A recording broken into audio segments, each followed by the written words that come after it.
En el Nuevo Testamento, de manera especial en los 4 Evangelios y en el libro de los Hechos, están descritos los milagros que hizo Jesús mientras estuvo en la tierra, pero también los milagros que hizo y sigue haciendo después de haber ascendido al cielo.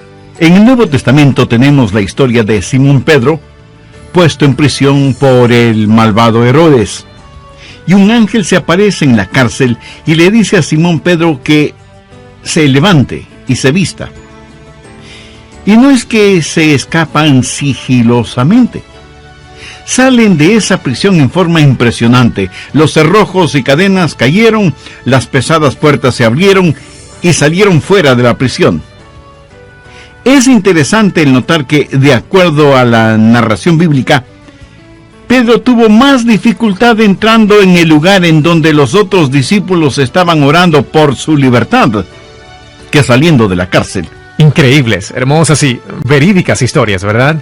Si usted está listo o está lista a darse por vencido cuando llegan las crisis, no lo haga.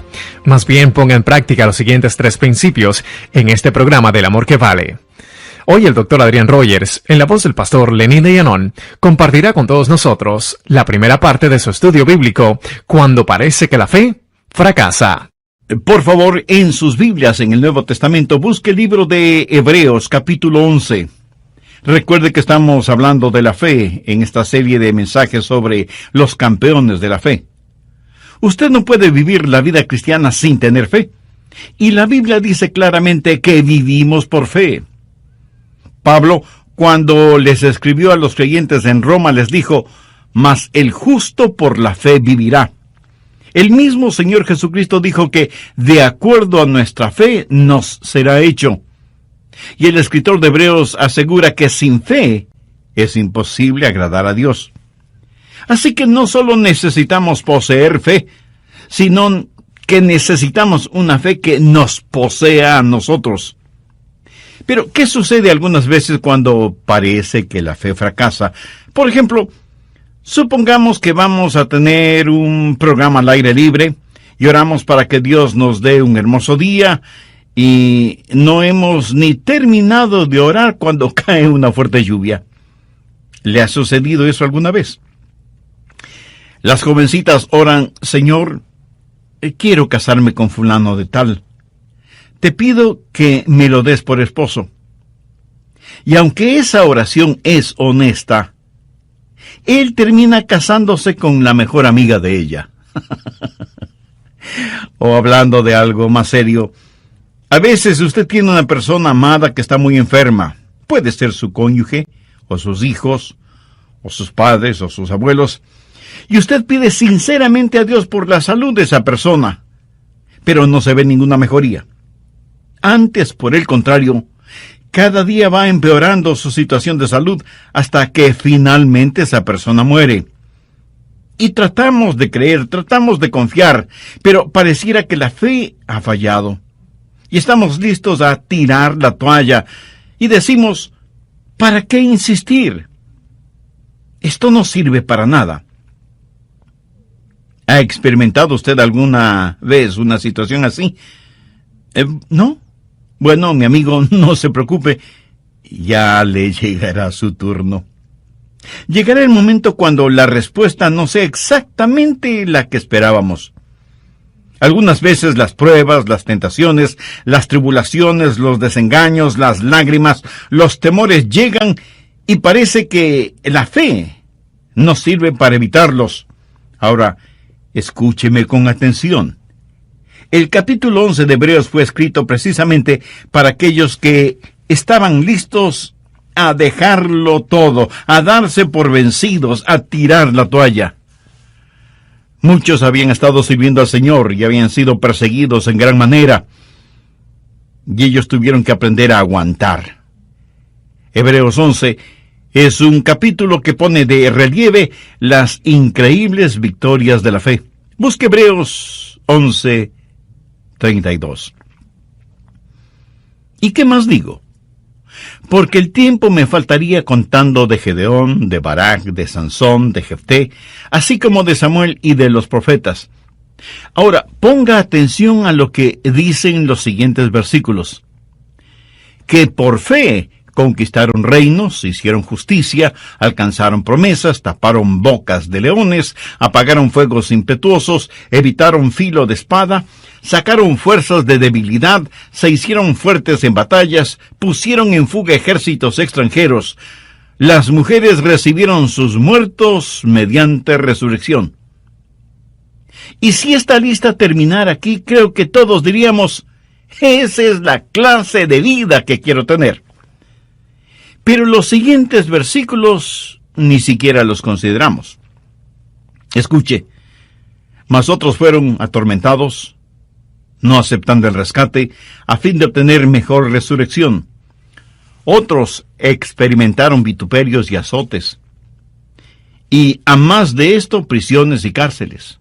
Fueron apedreados, aserrados, puestos a prueba, muertos a filo de espada, anduvieron de allá para acá cubiertos de pieles de ovejas y de cabras, pobres, angustiados, maltratados, de los cuales el mundo no era digno, errando por los desiertos, por los montes, por las cuevas y por las cavernas de la tierra.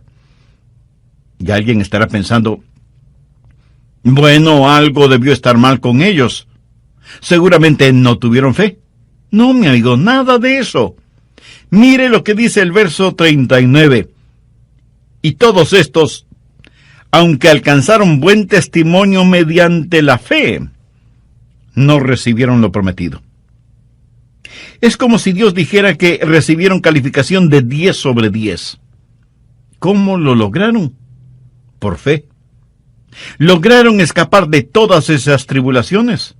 No, pero aprendieron a soportarlas.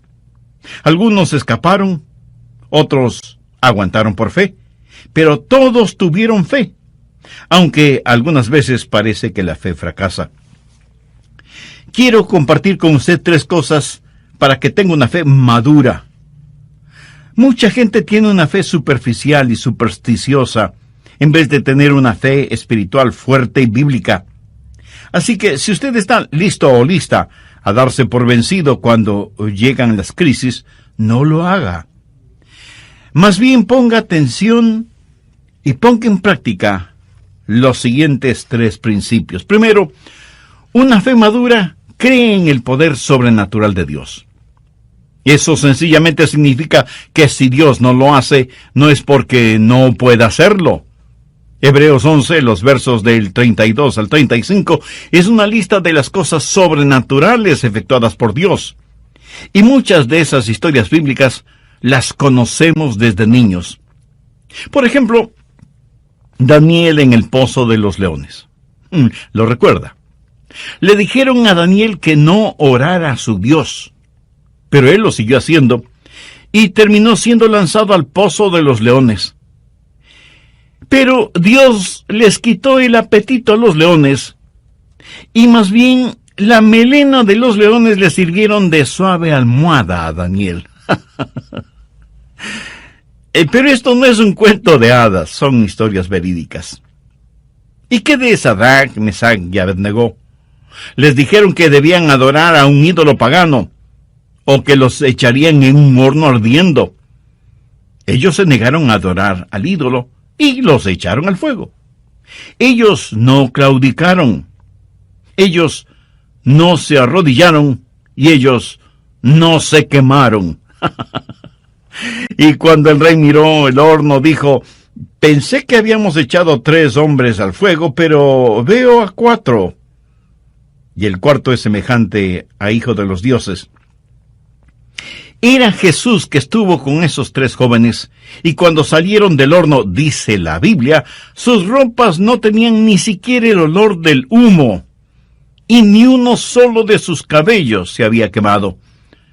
¡Cuán poderoso es el Dios a quien servimos! Tal vez la historia bíblica más famosa, la más conocida, es la historia de David y Goliat. Goliat tenía casi 3 metros de estatura, y todo el mundo le tenía miedo, menos David. David era un joven pastor. Y mientras todos pensaban que Goliat era demasiado grande como para atacarlo, David pensaba que era demasiado grande como para no dar en el blanco. Mientras todos pensaban, Goliat es mucho más grande que nosotros, David pensaba, cuán pequeño es Goliat frente a Dios. Y Dios le dio a David la victoria sobre Goliat. En el Nuevo Testamento tenemos la historia de Simón Pedro, puesto en prisión por el malvado Herodes. Y un ángel se aparece en la cárcel y le dice a Simón Pedro que se levanta y se vista. Y no es que se escapan sigilosamente. Salen de esa prisión en forma impresionante. Los cerrojos y cadenas cayeron, las pesadas puertas se abrieron y salieron fuera de la prisión. Es interesante el notar que, de acuerdo a la narración bíblica, Pedro tuvo más dificultad entrando en el lugar en donde los otros discípulos estaban orando por su libertad que saliendo de la cárcel. Increíbles, hermosas y verídicas historias. Si usted ha caminado con Jesús por un largo tiempo, cada uno de ustedes seguramente tendrá experiencias como esas, cuando Dios en forma milagrosa, sobrenatural e inexplicable, obró en su corazón y en su vida. Y usted dijo, alabado sea Dios. El sobrenatural poder de Dios. La fe madura cree en el poder sobrenatural de Dios. Y jamás diga que hay algo que Dios no pueda hacer. Dios lo puede hacer todo, menos fracasar. Ahora, si usted piensa que estoy tratando de minimizar lo milagroso en este mensaje, es que no he entendido todo el asunto. El escritor de Hebreos nos da todas estas ilustraciones en donde es evidente que una fe madura cree en el poder sobrenatural de Dios. Segundo, una fe madura se inclina frente al propósito soberano de Dios.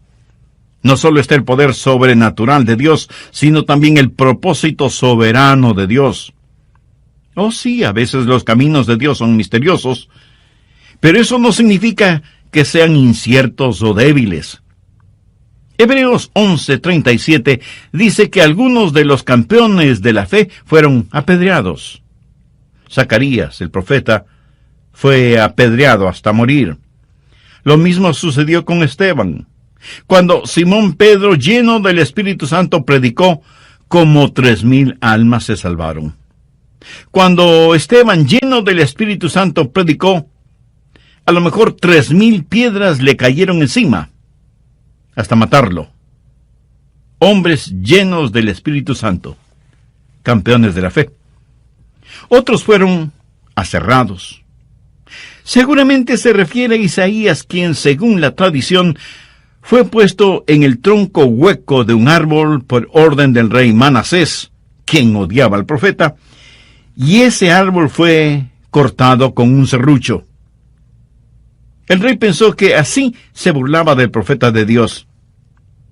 ¿Se puede imaginar ser cortado en 2 partes con un serrucho? Parece que desde tiempos antiguos algunas personas tenían especial placer en torturar a hombres y mujeres de Dios. Hoy sigue siendo lo mismo. La única diferencia es que las torturas son más sutiles, sofisticadas y hasta científicas. Se dice que a los primeros creyentes los vestían con pieles de animales y luego los soltaban en los bosques para que sirvieran como presas de cacería y fueran perseguidos por los perros de caza. Otros cristianos servían de alimento a los leones en el Coliseo romano, en donde multitudes sedientas de sangre exigían que, como parte del divertido espectáculo, los cristianos fueran destrozados por los hambrientos leones. Leí en el libro de Mártires que a los creyentes los metían en fundas llenas con serpientes venenosas. A otros los amarraban en postes en la playa durante la marea baja, para que durante la marea alta se fueran ahogando lentamente. Warren Wiersbe, quien fuera gran hombre de Dios, dijo, «Es mejor que usted no trate de aprender su teología de las circunstancias, porque si lo hace, llegará a la conclusión de que Dios no le ama». Permítame darle un ejemplo de esto. En Juan 11:5 leemos, «Llamaba Jesús a María, a su hermana y a Lázaro. Y la Biblia dice que Lázaro se enfermó y murió. Y Juan 11, los versos 14-15, dicen lo siguiente. Entonces Jesús les dijo claramente, Lázaro ha muerto, y me alegro por vosotros. Pero ¿cómo puede ser eso? En el verso 5 se nos dice que Jesús amaba a Marta, María y Lázaro, y en el verso 15 dice que Jesús se alegró de la muerte de Lázaro. Amigo, escúcheme. Si usted trata de reconciliar ambas cosas sin conocer la totalidad de la historia, tendrá que decir, pastor, hay algo muy confuso en eso. Verá, Dios tenía un plan extraordinario para Lázaro. ¿Estamos de acuerdo? Bien, Dios nunca ha prometido que no tendremos dificultades, pero sí ha prometido que al final tendremos la victoria. Esa es la razón por qué uno de mis libros favoritos en la Biblia es la Epístola a los Romanos, y mi capítulo favorito es Romanos 8, y mis versos favoritos son del 35 al 37. ¿Quién nos separará del amor de Cristo? ¿Tribulación, o angustia, o persecución, o hambre, o desnudez, o peligro, o espada? Como está escrito, por causa de ti somos muertos todo el tiempo. Somos contados como ovejas de matadero. Antes en todas estas cosas somos más que vencedores por medio de aquel que nos amó. No está diciendo que no experimentaremos estas cosas. No piense que de alguna manera estas cosas pasan solo a aquellos que no aman al Señor. No. Estas cosas nos suceden a nosotros para que seamos victoriosos. Él ha prometido que nunca nos dejaría ni nos olvidaría, pero nunca nos ha prometido que no tendríamos dificultades. Eso le sucedió a Juan el Bautista. Él fue un gran hombre. El mejor elogio que un hombre pueda recibir salió de los labios de Jesús, quien refiriéndose a Juan el Bautista dijo, entre los que nacen de mujer no se ha levantado otro mayor que Juan el Bautista. Y sin embargo, Juan el Bautista tuvo sus momentos de dudas. Estuvo listo a renunciar, a tirar la toalla. ¿Por qué? Bueno, él había estado predicando junto al río Jordán, predicaba el arrepentimiento, y aunque comía miel, no predicaba dulzuras. Pedía a la gente que viniera a Dios.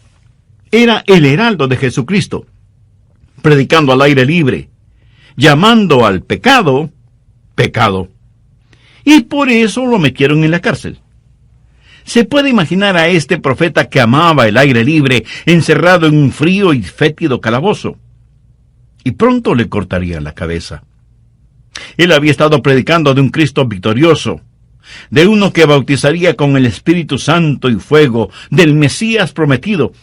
Y ahora Juan se encuentra encarcelado y tiene dudas.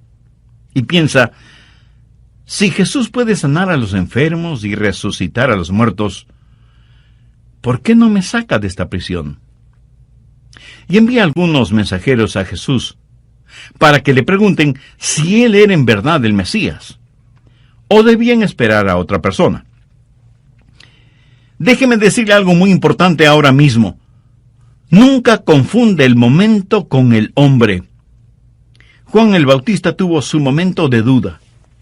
Ahora escuche lo que Jesús le mandó a decir como respuesta a su inquietud, tal y como lo encontramos en Mateo 11, los versos del 4 al 6. Respondiendo Jesús les dijo, id y haced saber a Juan las cosas que oís y veis. Los ciegos ven, los cojos andan, los leprosos son limpiados, los sordos oyen, los muertos son resucitados, y a los pobres es anunciado el Evangelio. Y bienaventurado es el que no halle tropiezo en mí. ¿Alguna vez usted ha tenido dudas acerca de su relación con Jesús? ¿O usted todavía no tiene una relación espiritual e íntima con Él? Bueno, entonces, este mensaje es para usted, quien quiera que sea y en donde quiera que se encuentre, porque usted puede hacer ahora mismo una decisión espiritual que afectará su vida. desde este momento y por la eternidad. ¿Qué le estoy pidiendo que haga? Que con sus propias palabras ore a Dios, converse con Él, porque Él no solo es su Padre Celestial, sino que también es su amigo. Y al orar, todo lo que diga, dígalo con fe, creyendo y confiando. La oración que voy a decir es solo para que le sirva de modelo, de guía. Dios eterno, en realidad no estoy acostumbrado a conversar contigo, y pido tengas la bondad de escucharme.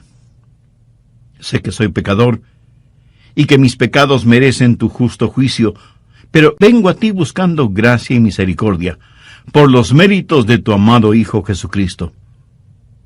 Señor Jesús, tu amor por mí lo demostraste en la cruz del Calvario, al morir para pagar la deuda de mis culpas y pecados. Sinceramente me arrepiento de mis pecados, y con fe como la de un niño, te pido que vengas a morar en mi vida. Te recibo como mi Salvador y mi Señor, para que obres en mí de acuerdo a los designios de tu divina voluntad. Lo pido en tu santo nombre. Amén.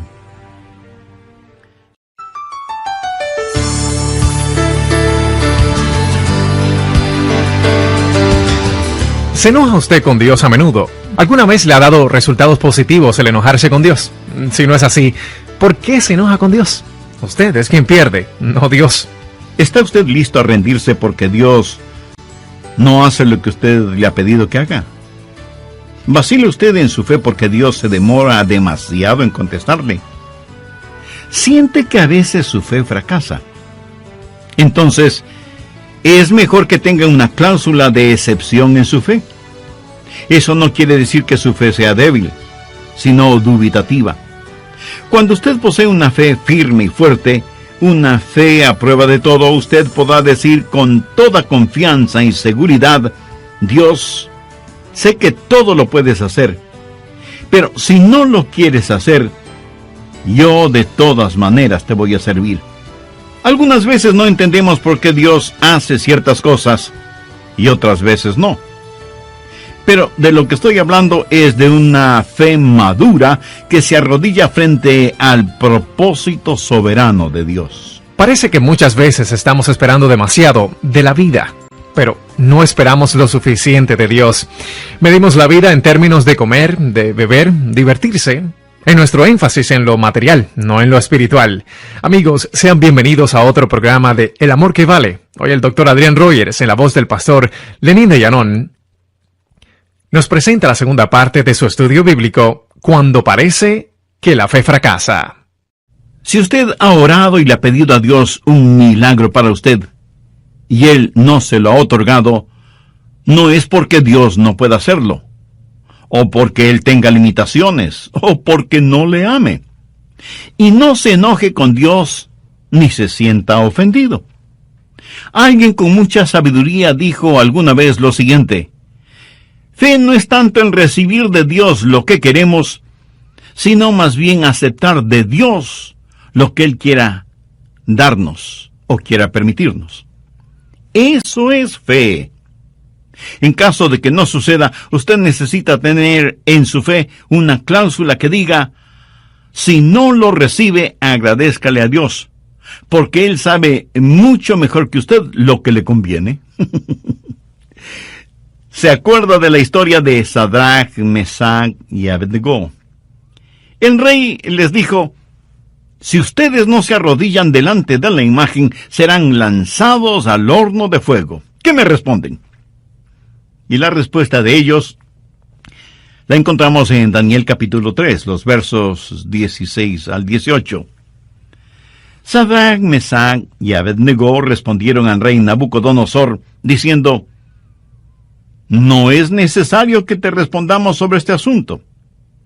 He aquí nuestro Dios, a quien servimos, puede librarnos del horno de fuego ardiendo, y de tu mano, oh rey, nos librará. Y si no, sepas, oh rey, que no serviremos a tus dioses, ni tampoco adoraremos la estatua que has levantado. Y si las palabras "y si no" con que empiece el verso 18 no están subrayadas en su Biblia, deberían estarlo. Los 3 jóvenes le dijeron a Nabucodonosor, y si no, deseamos que sepas que no adoraremos a tus dioses, ni nos vamos a arrodillar delante de la estatua que has levantado. Nuestro Dios tiene poder para librarnos, y Él lo hará. Pero si no lo hace, no es porque esté incapacitado para hacerlo. Pero ni aun así, nosotros adoraremos tu imagen pagana.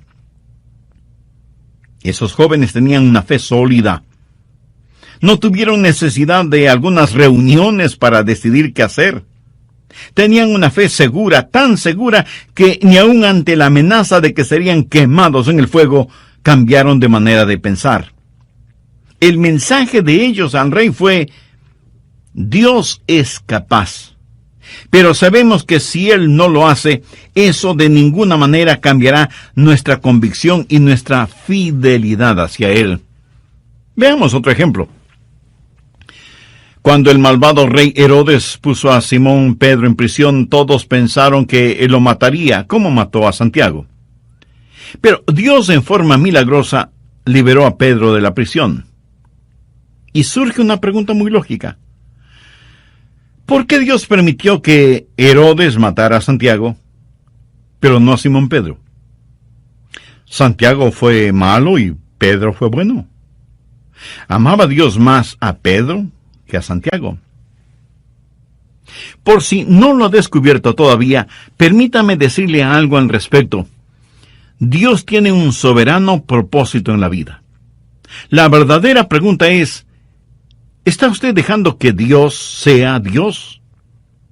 ¿Está usted listo a poner, y si no es así, en su cláusula de fe, si es necesario? Después de todo, nada disminuye el sobrenatural poder de Dios. Y alguien me dirá: pastor,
quiero tener fe para escapar de los problemas.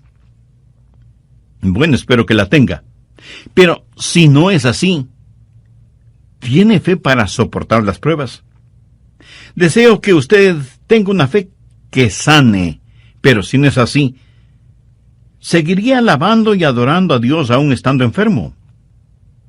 Podría decir como Job: aunque Él me matare, en Él esperaré. ¿Podría usted decir lo que dijo el profeta Habacuc: aunque la higuera no florezca, ni en las vides haya frutos, aunque falte el producto del olivo, y los labradores no den mantenimiento, y las ovejas sean quitadas de la majada, y no haya vacas en los corrales, con todo yo me alegraré en Jehová, y me gozaré en el Dios de mi salvación? Tercero, la fe madura se basa en las establecidas promesas de Dios. Cada una de las promesas de Dios son ciertísimas en el Señor Jesucristo. Note lo que dice Hebreos 11, los versos 39 y 40. Y todos estos, aunque alcanzaron buen testimonio mediante la fe, no recibieron lo prometido, proveyendo Dios alguna cosa mejor para nosotros, para que no fuesen ellos perfeccionados aparte de nosotros. ¿Qué significa eso en español simple? que Dios tiene un maravilloso plan y que Él está trabajando en ese plan, e incluye no solo los santos del Antiguo Testamento y los primeros creyentes del Nuevo Testamento, sino que nos incluye a todos nosotros. Parece que muchas veces estamos esperando demasiado de la vida, pero no esperamos lo suficiente de Dios. Medimos la vida en términos de comer, beber, divertirse, y de pronto la bolsa de valores cae en picada, y algunas personas se suicidan porque se arruinan financieramente, revelando en dónde estaba su confianza y en qué tenían depositada su fe. Mi amigo, aún las mejores cosas en la vida, en última instancia, van a dejar de ser. Se acabarán, fallarán, sin que importe lo que sean. Usted se enamora profunda y honestamente de una muchacha, y del período del enamoramiento pasa con gozo a la época del noviazgo, y finalmente llega el día del matrimonio. Todo es dicha, felicidad. La vida en realidad parece el color de rosa, por un tiempo, por unos cuantos años. Más tarde o más temprano, de pronto usted se encuentra en la casa familiar, ahora vacía, mirando con nostalgia y lágrimas en los ojos los retratos colgados en las paredes o archivados en una multitud de álbumes fotográficos.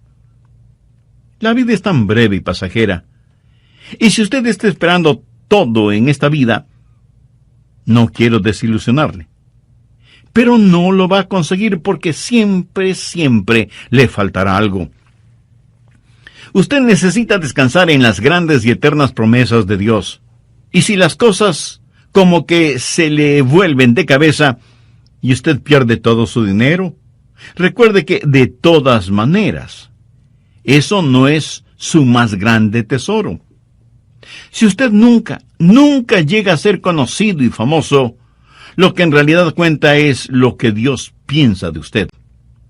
Y si usted tiene algún ser amado que cree en el Señor Jesucristo, y esa persona va a la presencia del Señor, imagínese la reunión familiar que tendrá en el cielo. Jesús dijo en Mateo 5:5, bienaventurados los mansos, porque ellos recibirán la tierra por heredad. Tenga una actitud de mansedumbre en nuestros días, y el mundo pasará por encima de usted. Aún los religiosos liberales. ¿Ha desaparecido por eso la mansedumbre? De ninguna manera. Habita donde quiera que estén los genuinos hijos e hijas de Dios. Cuando estamos en una reunión de oración, ¿qué es por lo que más pedimos? Pedimos más por nuestras necesidades personales y nos sentimos muy piadosos si oramos por los enfermos, propios y ajenos. ¿Cuánto y cuándo en realidad oramos por las almas perdidas?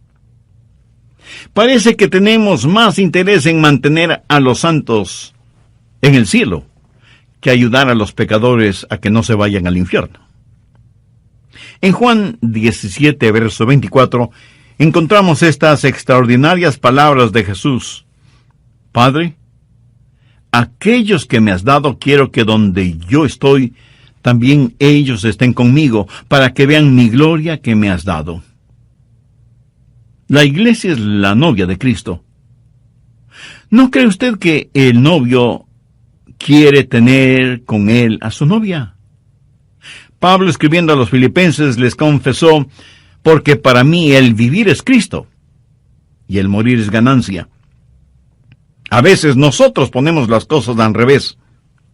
A veces la gente mira alrededor y dice, esa iglesia se está derrumbando.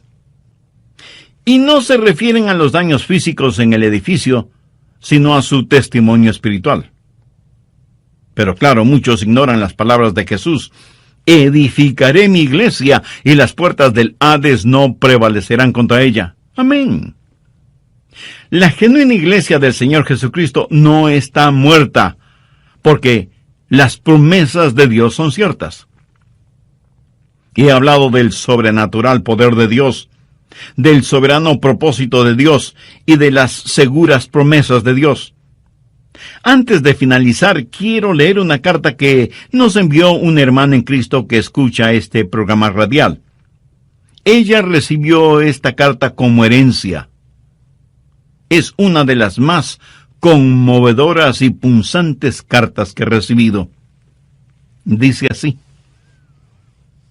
¿por qué sigo a Cristo? Yo no he visto clara evidencia estadística de que menos creyentes mueran de cáncer en relación con los no creyentes, o que estén inmunizados de una mejor manera contra las enfermedades que afectan a la humanidad. Algunas de las personas más bondadosas y desinteresadas que conozco han sido personas con mala salud. Y el hecho de que sean cristianas no ha sido una protección contra las enfermedades. Por lo tanto, yo no seguiré.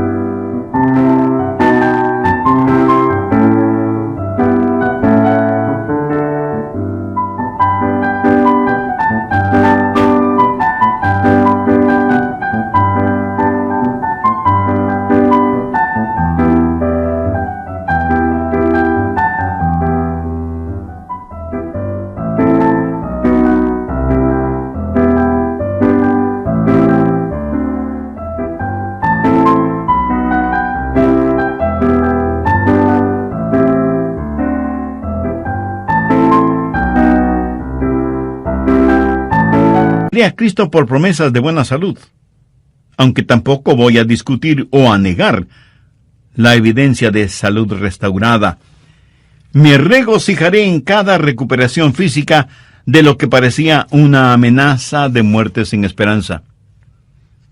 No vacilaré en orar por la sanidad física de mis seres amados y de mis conocidos. No voy a limitar lo que Dios pueda hacer, pero no voy a seguir a Cristo por una prometida sanidad física. No he visto ninguna evidencia de que los creyentes escapen de los desastres y accidentes más que los no creyentes. He ayudado a queridos amigos a limpiar el lodo de sus muebles, cajones y electrodomésticos después de desastrosas inundaciones. Recuerdo haber llevado ropa a una viuda con 5 hijos, después de que su casa fue reducida a cenizas por un incendio. Una bala perdida no cambia de rumbo frente a un creyente. Por lo tanto, no seguiré a Cristo por una prometida protección contra los desastres. No me burlaré de increíbles rescates, ni negaré que la providencia ha obrado y continuará obrando por el bien de los hijos de Dios, pero no seguiré a Cristo solo por buscar protección contra accidentes y catástrofes. No veo que los cristianos sean especialmente favorecidos con riqueza y prosperidad. Hemos visto cómo los ricos oprimen a los pobres, y la justicia de ninguna manera es perfecta en este mundo. El salmista dijo: no he visto justo desamparado, ni su descendencia que mendigue pan. Y en las más profundas necesidades de esta vida eso es verdad. Pero todos conocemos o hemos visto a gente de integridad que no prospera. Por lo tanto, no seguiré a Cristo por la promesa de verme libre de necesidades materiales o por la esperanza de afluencia financiera.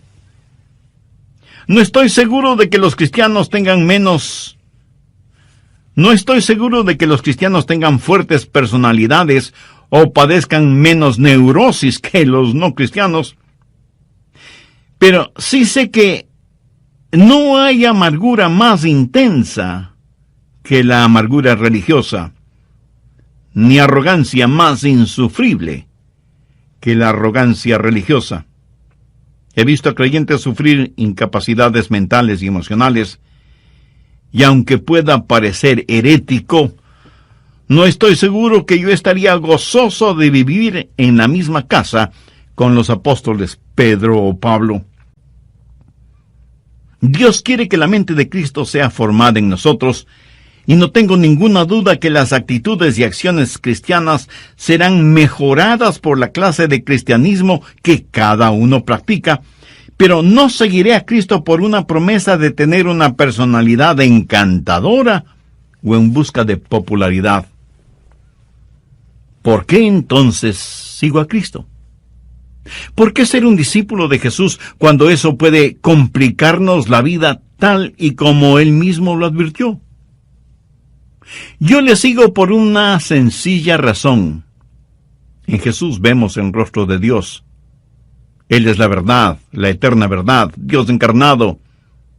Sé que por su muerte, vida y resurrección, soy reconciliado con Dios, el dador de la vida. Estoy seguro que nada puede separarnos del amor de Dios. Él tiene todo el poder y confío en Él y sus promesas. A Él le ofrezco mi vida, saludable o enferma, joven o llena de años. Eso no importa. Jesús es la única cosa cierta en un mundo totalmente incierto y debe ser adorado. No para que algo me pase o algo suceda en el mundo, sino porque Él es Dios y por medio de Él está reconciliando al mundo con Dios y con Él mismo. Él me salvó y es mi justificación. Es el imán que todo lo sostiene. El adorar al Dios de nuestra salvación, el ofrecerle sacrificios de alabanza y de gratitud, esa debe ser nuestra única vocación.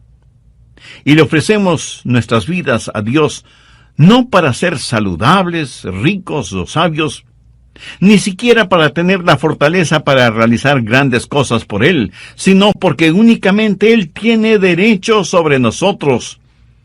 Dios no es una circunstancia hacia un fin. ¡Qué carta más extraordinaria! ¿No le parece? Fue escrita por John Hutchinson Jr. en 1981 y una de sus herederas me la hizo llegar a mí. Es una de las cosas más profundas que he leído y que se relaciona con la realidad de cuando nuestra fe fracasa. ¿No será que está esperando de su fe algo que Dios nunca en realidad determinó que tuviera? La verdadera fe es centrar nuestras vidas en Dios Todopoderoso. La fe madura cree en el sobrenatural poder de Dios. La fe madura se arrodilla ante el soberano propósito de Dios. La fe se basa en las seguras promesas de Dios. Y una de esas grandes promesas es: cree en el Señor Jesucristo y será salvo. Si usted no está seguro de su salvación, pero desea estarlo, la Biblia dice: hoy es el tiempo de salvación, o sea, este momento, este instante. Ore conmigo, por favor, de la siguiente manera. Querido Dios, reconozco mi condición de pecador y mi necesidad de tu perdón y salvación. Este momento abro mi corazón y te recibo como mi Salvador y mi Señor. Estoy profundamente arrepentido de mis pecados y por fe confío en ti y pongo toda mi vida en tus manos para que me hagas la clase de persona que tú quieres que yo sea. Y con la nueva vida que me das, ayúdame a honrarte y a glorificarte. Gracias por amarme, por perdonarme, por limpiarme, por salvarme. Ayúdame para que nunca me avergüence de ti y para que nunca yo sea una vergüenza para ti, para tu bendita palabra. Lo pido en tu santo nombre. Amén. Si en una forma seria y convencida usted hizo esa decisión espiritual para que Cristo sea su Salvador y Señor, Él ya lo es. Y usted sentirá una profunda paz y gozo interior. Que Dios le bendiga abundantemente.